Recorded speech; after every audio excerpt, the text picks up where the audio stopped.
వి gold trusted gold buyers. మీరు తాకట్టు పెట్టిన బంగారాన్ని విడిపించి ఈ రోజు ఉన్న మార్కెట్ ధరకు కొనబడును.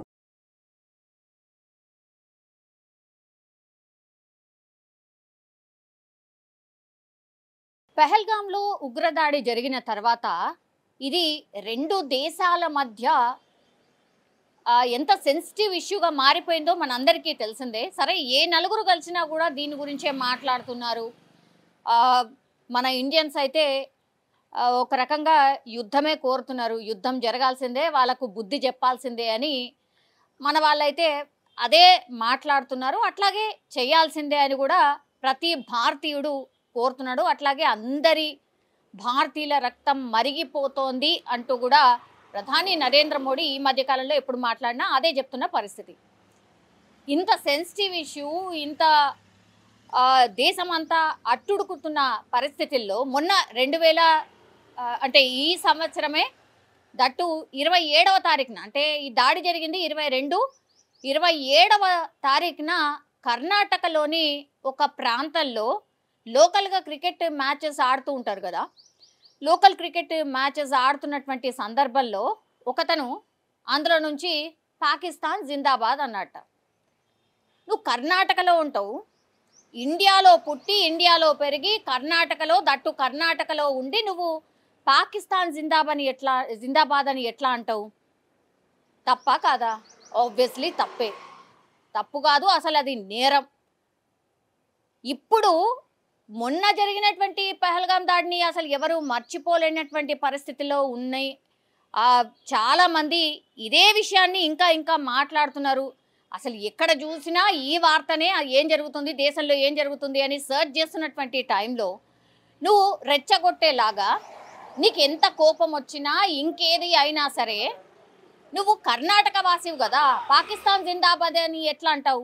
అంటే మన దేశంలో పుట్టిన వ్యక్తివి కాదా? మరి పాకిస్తాన్ మీద ప్రేమ ఉంటే పాకిస్తాన్కి వెళ్ళిపోవాలి, అంతేగాని నువ్వు ఇండియాలో ఉంటూ ఏదో లోకల్లీ వాళ్ళు కొట్టుకుని క్రికెట్ మ్యాచ్లో ఏదో లాసో విన్నో ఎవరో ఒకరు గెలుస్తారు, ఎవరో ఒకరు ఓడిపోతారు. అట్లాంటి సందర్భంలో ఆ కోపంలో నువ్వు పాకిస్తాన్ జిందాబాద్ అన్నావంటే అంటే రెచ్చగొట్టి నువ్వు ఇంకేదో క్రియేట్ చేయాలని పక్కాగా అనుకొని ఆ మాట అన్నావు. దానికి సంబంధించి రియాక్షన్ ఎట్లుంటుంది? క్రికెట్ మ్యాచ్ ఆడేవాళ్ళు చాలామంది ఆ గ్రౌండ్ పరిసరాల్లో ఉన్నారట. అప్పుడు ఏమైపోయింది అని అంటే తలా ఒక దెబ్బ వేసేసరికి ఈ వ్యక్తి ఎవరైతే ఉన్నారో ఒక్కడు అయిపోయిండు. పదుల సంఖ్యలో ఎట్లుంటారు క్రికెట్ ఆడే యంగ్ పిల్లలు, ఒక్కొక్కరు ఒక్కొక్క దెబ్బ వేసేసరికి స్పాట్లోనే చనిపోయిండు. ఇది ఇవాళ బయటకు వచ్చినటువంటి పరిస్థితి. అంటే సెన్సిటివిటీ ఉన్నటువంటి ఈ టైంలో నువ్వు అట్లాంటి మాట మాట్లాడడం తప్పు. సరే, ఇప్పుడు ఆ మనిషి లేడు, చనిపోయాడు, బట్ అది ఎంత రాంగ్ అది. దాని రియాక్షన్స్ ఇప్పుడు ఎక్కడ అయినా సరే అదే ఉంటుంది. ఎందుకంటే అంత కోపంతో ఉన్నాం మనం అందరం కూడా. ఇండియాలో పుట్టి ఇండియాలో పెరిగి నువ్వు పాకిస్తాన్ జిందాబాద్ అంటే మరి ఈ రియాక్షనే వస్తుంది ఎక్కడైనా సరే. ఇప్పుడు కర్ణాటక ప్రభుత్వం మాత్రం దీనిపైన పూర్తిగా విచారణ చేసి ఒక 15 మందిని, అంటే టోటల్లీ ఆ మనిషిని కొట్టి తన్ని ఇంకేదో చేస్తే చనిపోయాడు కాబట్టి 15 మందిని ఐడెంటిఫై చేసి వాళ్ళు అరెస్ట్ చేసిన పరిస్థితి. ఇప్పుడు కర్ణాటక ప్రభుత్వం కూడా కేసులు నమోదు చేసి విచారణ చేస్తుంది. సెన్సిటివ్ ఇష్యూ కాబట్టి చాలా అంటే గోప్యంగా అనుకోండి, లోపల ఏం జరుగుతుందో మనకు తెలియదు, బట్ ఈ కేసు విచారణ జరుగుతుంది అని మాత్రమే చెప్తున్నారు. 15 మందిని అయితే అరెస్ట్ చేసిండు. ప్రత్యక్ష సాక్షులు కూడా అదే చెప్పారు. రెచ్చగొట్టేలాగా ఆయన కావాలని ఆ నినాదం చేసిండు. ఆ నినాదం చేయాల్సిన అవసరం ఏముండే? Cricket match just win or lose, అంత దానికే ఒక 2 గ్యాంగులుగా విడిపోయి కొట్టుకోవడం ఏంటి? మరి కొట్టుకుంటున్నటువంటి సందర్భంలో ఇంకా రెచ్చగొట్టేలాగా ఆ మాట అనకపోయి ఉంటే ఇప్పుడు అతని ప్రాణాలు దక్కేవి. ఇప్పుడు ఆయన ప్రాణాలు పోవడానికి ఒకే ఒక రీజన్, అదేంటి అని అంటే పాకిస్తాన్ జిందాబాద్ అనడం, అది భారతదేశ గడ్డపైన. సో ఇప్పుడైతే దీని మీద ఇదైతే ఈ కేసు పూర్తిగా సెన్సేషనల్గా మారింది. ఈ వార్త కూడా ట్రెండింగ్గా మారిపోయిన పరిస్థితి. ఎందుకంటే అసలు ఏం జరిగింది, మరి అట్లెట్లా చంపినరు అని ఎవరు మాట్లాడట్లేదు. బికాస్ మరి ఇక్కడ పుట్టి ఆ మాట అనడం ఎంతవరకు కరెక్ట్? ఆబ్వియస్లీ ఎవరైనా సరే ఆ, కరెక్టే చేశారు అన్న అభిప్రాయమే వ్యక్తం చేస్తున్న సిచ్యువేషన్ అయితే కనిపిస్తోంది. ఇప్పుడైతే కర్ణాటక సర్కార్ ఇంకో చోట ఇట్లాంటి సిచ్యువేషన్ రాకుండా మాత్రం జాగ్రత్తలు తీసుకుంటుంది. అక్కడ ఉన్నటువంటి వాళ్ళకు కూడా క్లియర్ కట్గా చెప్తోంది, మీరు ఇట్లాంటి రెచ్చగొట్టే వ్యాఖ్యలు దయచేసి చేయొద్దు అనేటువంటి ఇన్స్ట్రక్షన్స్ అయితే అందరికీ ఇస్తున్న పరిస్థితి. పెహల్గాంలో ఉగ్రదాడి జరిగిన తర్వాత ఇది రెండు దేశాల మధ్య ఎంత సెన్సిటివ్ ఇష్యూగా మారిపోయిందో మనందరికీ తెలిసిందే. సరే, ఏ నలుగురు కలిసినా కూడా దీని గురించే మాట్లాడుతున్నారు. మన ఇండియన్స్ అయితే ఒక రకంగా యుద్ధమే కోరుతున్నారు, యుద్ధం జరగాల్సిందే, వాళ్ళకు బుద్ధి చెప్పాల్సిందే అని మన వాళ్ళైతే అదే మాట్లాడుతున్నారు. అట్లాగే చేయాల్సిందే అని కూడా ప్రతి భారతీయుడు కోరుతున్నాడు. అట్లాగే అందరి భారతీయుల రక్తం మరిగిపోతోంది అంటూ కూడా ప్రధాని నరేంద్ర మోడీ ఈ మధ్యకాలంలో ఎప్పుడు మాట్లాడినా అదే చెప్తున్న పరిస్థితి. ఇంత సెన్సిటివ్ ఇష్యూ, ఇంత దేశమంతా అట్టుడుకుతున్న పరిస్థితుల్లో మొన్న 2000 అంటే ఈ సంవత్సరమే దట్టు 27వ తారీఖున, అంటే ఈ దాడి జరిగింది 27వ తారీఖున కర్ణాటకలోని ఒక ప్రాంతంలో లోకల్గా క్రికెట్ మ్యాచెస్ ఆడుతూ ఉంటారు కదా.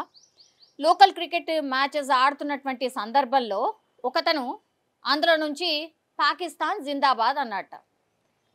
నువ్వు కర్ణాటకలో ఉంటావు, ఇండియాలో పుట్టి ఇండియాలో పెరిగి కర్ణాటకలో ఉండి నువ్వు పాకిస్తాన్ జిందాబాద్ అని ఎట్లా అంటావు? తప్పా కాదా? ఆబ్వియస్లీ తప్పే. తప్పు కాదు, అసలు అది నేరం. ఇప్పుడు మొన్న జరిగినటువంటి పహల్గాం దాడిని అసలు ఎవరు మర్చిపోలేనటువంటి పరిస్థితిలో ఉన్నాయి. చాలామంది ఇదే విషయాన్ని ఇంకా మాట్లాడుతున్నారు.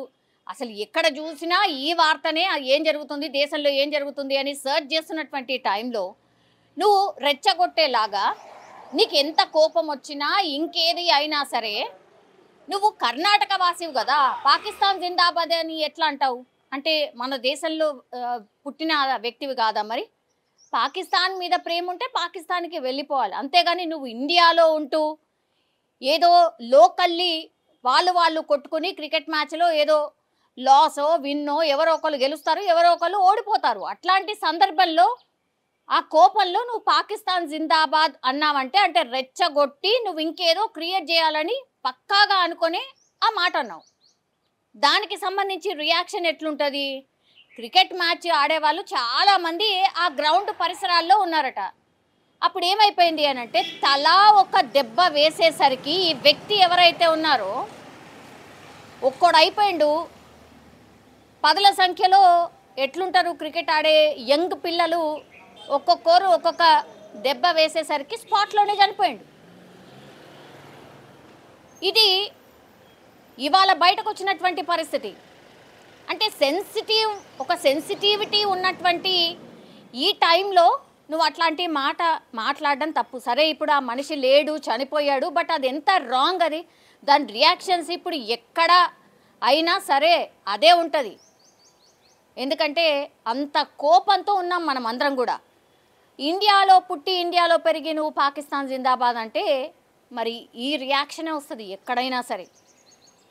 ఇప్పుడు కర్ణాటక ప్రభుత్వం మాత్రం దీనిపైన పూర్తిగా విచారణ చేసి ఒక 15 మందిని, అంటే టోటల్లీ ఆ మనిషిని కొట్టి తన్ని ఇంకేదో చేస్తే చనిపోయాడు కాబట్టి 15 మందిని ఐడెంటిఫై చేసి వాళ్ళు అరెస్ట్ చేసిన పరిస్థితి. ఇప్పుడు కర్ణాటక ప్రభుత్వం కూడా కేసులు నమోదు చేసి విచారణ చేస్తుంది. సెన్సిటివ్ ఇష్యూ కాబట్టి చాలా అంటే గోప్యంగా అనుకోండి, లోపల ఏం జరుగుతుందో మనకు తెలియదు, బట్ ఈ కేసు విచారణ జరుగుతుంది అని మాత్రమే చెప్తున్నారు. 15 మందిని అయితే అరెస్ట్ చేసిండు. ప్రత్యక్ష సాక్షులు కూడా అదే చెప్పారు, రెచ్చగొట్టేలాగా ఆయన కావాలని ఆ నినాదం చేసిండు. ఆ నినాదం చేయాల్సిన అవసరం ఏముండే? Cricket match just win or lose, అంత దానికే ఒక 2 గ్యాంగులుగా విడిపోయి కొట్టుకోవడం ఏంటి? మరి కొట్టుకుంటున్నటువంటి సందర్భంలో ఇంకా రెచ్చగొట్టేలాగా ఆ మాట అనకపోయి ఉంటే ఇప్పుడు అతని ప్రాణాలు దక్కేవి. ఇప్పుడు ఆయన ప్రాణాలు పోవడానికి ఒకే ఒక రీజన్, అదేంటి అని అంటే పాకిస్తాన్ జిందాబాద్ అనడం, అది భారతదేశ గడ్డపైన. సో ఇప్పుడైతే దీని మీద ఇదైతే ఈ కేసు పూర్తిగా సెన్సేషనల్గా మారింది. ఈ వార్త కూడా ట్రెండింగ్గా మారిపోయిన పరిస్థితి. ఎందుకంటే అసలు ఏం జరిగింది, మరి అట్లెట్లా చంపినరు అని ఎవరు మాట్లాడట్లేదు. బికాస్ మరి ఇక్కడ పుట్టి ఆ మాట అనడం ఎంతవరకు కరెక్ట్? ఆబ్వియస్లీ ఎవరైనా సరే కరెక్టే చేశారు అన్న అభిప్రాయమే వ్యక్తం చేస్తున్న సిచ్యువేషన్ అయితే కనిపిస్తోంది. ఇప్పుడైతే కర్ణాటక సర్కార్ ఇంకో చోట ఇట్లాంటి సిచ్యువేషన్ రాకుండా మాత్రం జాగ్రత్తలు తీసుకుంటుంది. అక్కడ ఉన్నటువంటి వాళ్ళకు కూడా క్లియర్ కట్గా చెప్తోంది, మీరు ఇట్లాంటి రెచ్చగొట్టే వ్యాఖ్యలు దయచేసి చేయొద్దు అనేటువంటి ఇన్స్ట్రక్షన్స్ అయితే అందరికీ ఇస్తున్న పరిస్థితి. నిజంగా ప్రస్తుతం ఉన్నటువంటి సమాజం దేనికి ప్రయారిటీ ఇస్తుంది? ఆర్థిక సంబంధాల చుట్టూ మాత్రమే తిరుగుతుంది. మళ్ళీ ఎన్నికలంగానే చాలా విరక్తి కలుగుతాను. మంచి అనిపిస్తుంది కదా, లేడీస్ కూడా ఛాలెంజింగ్ జాబ్స్ చేసినప్పుడు చాలా బాగుంటది. ట్రాఫిక్ అసిస్టెంట్స్ గా నియమించిన ట్రాన్స్జెండర్స్ అందరితో సాల్యూట్ చేయించుకుంటున్నారు. ఫుడ్ డెలివరీ ఇవ్వటానికి వెళ్ళినటువంటి డెలివరీ బాయ్ అనిల్ పై కళ్ళ ముందు పెళ్ళండి